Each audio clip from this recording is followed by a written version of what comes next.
Dr. Lakshika Nandini. ඉතින් අපි අදත් කතා කරමු මානසික සෞඛ්‍ය ගැන. ඇත්තට මානසික සෞඛ්‍යයෙන් අද සම්බන්ධ වෙන්න අද අපි කතා කරමු ආතතිය ගැන. ආතතිය කියන්නේ අපි කියන්නේ සාමාන්‍යයෙන් ස්ට්‍රෙස් කියලා.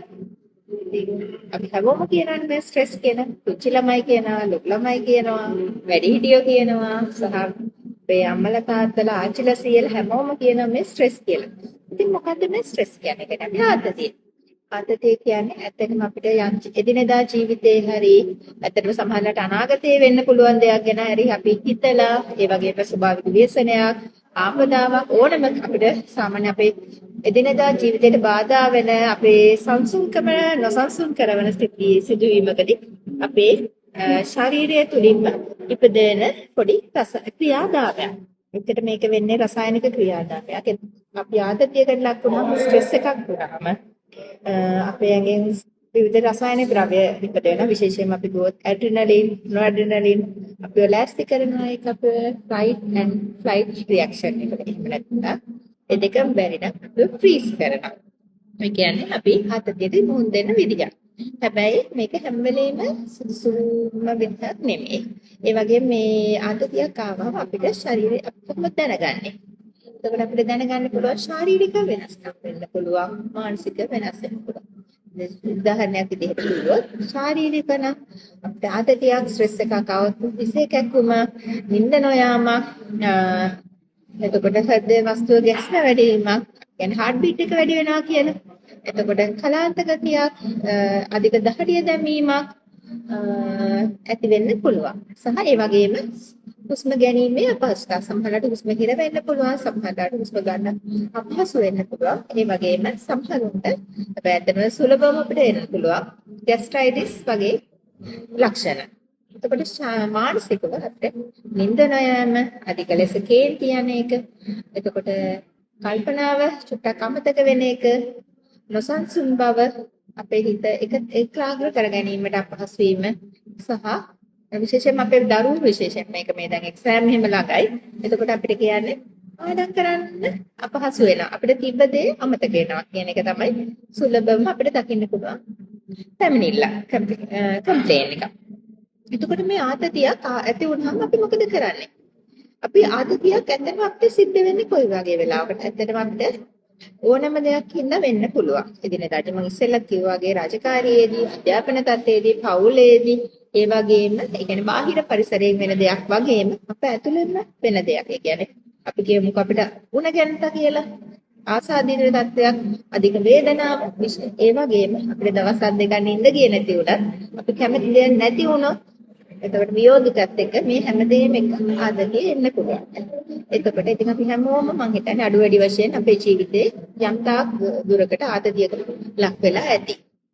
එතකොට මේ ආතති තත්වයකදී අපි කොහොමද අපිව බලාගන්නේ? මම මේ සරලවම කියලා දෙන්න. විවිධ හේතුන් වලට අපි ඇත්තටම ආතතිය මුහුණ දෙන ආතතියට ලක්වන කරුණ දිගටම පැවැත්වුණොත් අපේ ආතතිය දිගටම පැවැත්වීමට හේතු වෙනවා. හැබැයි ඒ කාරණාවට අපි ප්‍රතිකාරණයක් යොදන තුරු අපි ආතතිය සින්සා ඇති වෙන රෝග ලක්ෂණ ගැටලු සහගත ඇත්තට රෝග ලක්ෂණ නෙමෙයි ගැටලු සහගත තත්ත්වය මග හරවා ගන්න අපිට රිලැක්ස් වෙලා ඉන්න අපි කියන වචන රිලැක්ස් වෙලා අල්ලුවෙන් ඉන්න උදා වෙන ප්‍රායෝගික පොඩි ටිප්ස් ටිකක් මම ඔයාලට කතා කරන්න.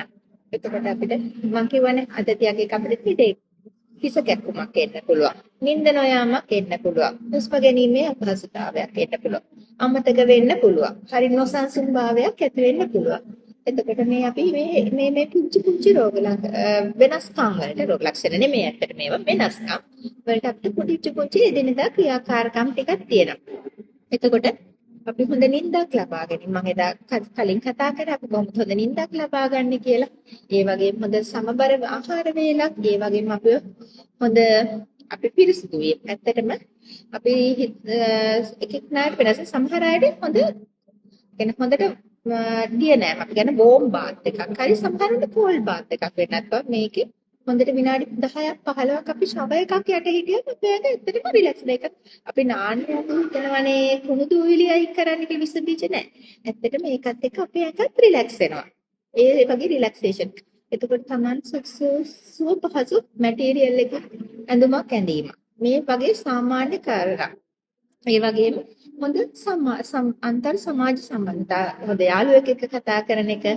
එතකොට පොඩි ඉඳලා හිටලා කොෆි එකකට යන එක, ටී එකකට යන්නේ මොකද කොෆි කල්චර් එක වෙස්ටර්න් සොසයිටි එකේ තිබ්බට දැන් අපිත් තියෙනවා. සහ ඒ වුණාට ඒක අපිත් කලිනුත් තිබ්බා. අපි තේ කඩේ තියෙන ගමේ. ඒ වගේ තමයි අපි ඔෆිස් එකේ ටී බ්‍රේක් එකක් ගන්නවා, ඉස්කෝලේ ලන්ච් ටයිම් එකක් ගන්නවා, ක්ලාස් එකේ ගන්නවා. මේකේ අපි ෆෝන් එක ඔබ වෙන්නේ නැතුව අපි එක එක්කෙනාත් එක්ක චුට්ටක් කතා බහ කරලා අපි අනිත් කෙනා කෙරෙහි සංවේදී වුණොත් මේ අපේ ආතති තත්ත්වයට එන්න පුළුවන්.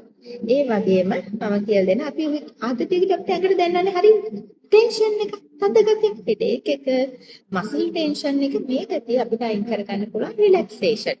එතකොට අපි රිලැක්ස් වෙන එක මට කිව්වොත් අපි රිලැක්ස් වෙන විදි දෙක තුනක් පාවිච්චි කරනවා. එකක් තමයි deep breathing exercises සහ deep muscle relaxation. එතකොට deep breathing එකේදී වෙන්නේ මම හිතන්නේ අපි ප්‍රැක්ටිස් කරලා ඉතින් ගාකය ආනාපාන සති භාවනා බෞද්ධ නම් ඒ වගේම මම හිතන්නේ අනිත් ආගම් වලත් ඕම්කාරය ඒ වගේම කතෝලික ආගමේ වුණත් ඒ අදාළ ආගම අනුව අපිට අර ශෝෂණයත් එක්ක යන්න පුළුවන් පොඩි ටෙක්නික්ස් ටිකක් තියෙනවා. එතකොට අපි මේ deep breathing techniques practice කරත් හැබැයි මේක එක දවසක් කරලා හරියන්නේ නැහැ. අපි දීර්ඝ කාලීනව අපි practice කරන්න ඕනේ. එතකොට මේ techniques අපිට use කරන්න පුළුවන්.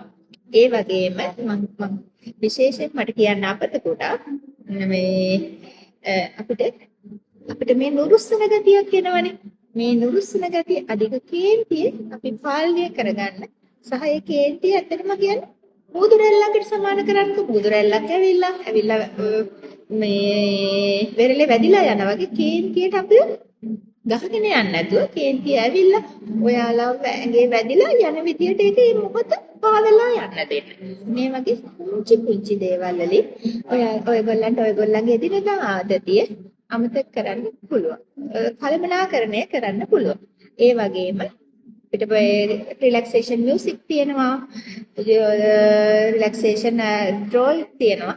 ඒවත් යූස් කරන්න පුළුවන්. අවසාන වශයෙන්ම සහ වැදගත් නැති අපි කියන්නේ මේක දිගටම පැවැතුනොත් අපිට විෂාදේ ආසාව වගේ තත්ත්වයක් දක්වා යන්න පුළුවන්. ඒ වගේ තත්ත්වයකදී සුදුසු වෛද්‍ය උපකාර හරි කවුන්සලර් කෙනෙක් හරි උපකාර ලබා ගන්න කවදාවත් දෙපාරක් හිතන්න එපා. ස්තුතියි. ආයෙ දවසකින් අපි හමු වෙමු.